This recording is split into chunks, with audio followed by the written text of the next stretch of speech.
নমস্কার বন্ধুরা, কেমন আছো? আশা করি তোমরা সবাই খুব ভালো আছো। আমি খুব ভালো আছি। তোমরা রোজ আমার ভিডিও অনেক অনেক ভালোবাসা দাও। তো আমি চলে এসেছি আজকে আবার। দেখো, আজকে নিয়েছি এখানে বিট ভাজা, আর এখানে একটা মাছের ঝাল আছে, আর এখানে মাছের ঝোলটা দেখো জায়গায় শর্ট, ওই জন্য আর দেখাতে পারলাম না। যাই হোক, ওটা পরে ঢেলে খাবো, তখন নিশ্চয়ই দেখাবো। তো চলো আমার সাথে খাওয়াটা স্টার্ট করো। এই নাও, এটা তোমাদেরকে দিয়ে আমি খাওয়াটা স্টার্ট করলাম।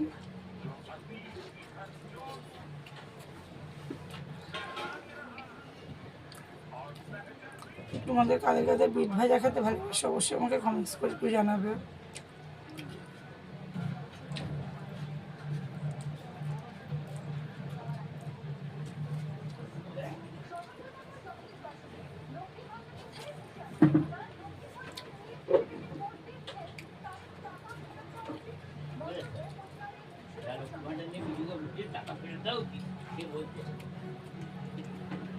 বাবার ঘর থেকে টাকা দিচ্ছি নাকি ট্যাক্সের পয়সা দিয়ে বলছিলাম দিচ্ছি, তারপর ঘরে বলো ও বাবা দিচ্ছি।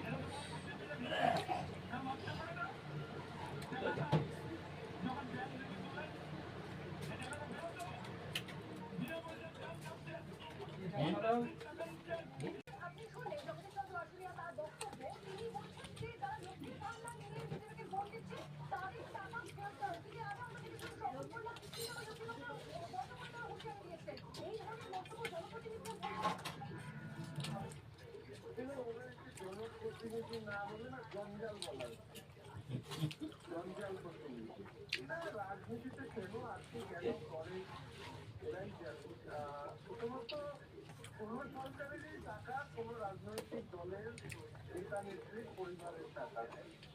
সরকারের টাকা রাজনৈতিক দল যারা সরকারে থাকেন তারা তাদের নির্দিষ্ট পলিসি অনুযায়ী তারা সেই টাকা মানুষের হাতে তুলে দেয়। ফলে স্বাভাবিকভাবে এই ধরনের মন্তব্য যেমন বয়স হয়ে গেছে। এখনো এই ধরনের কথা বলছেন।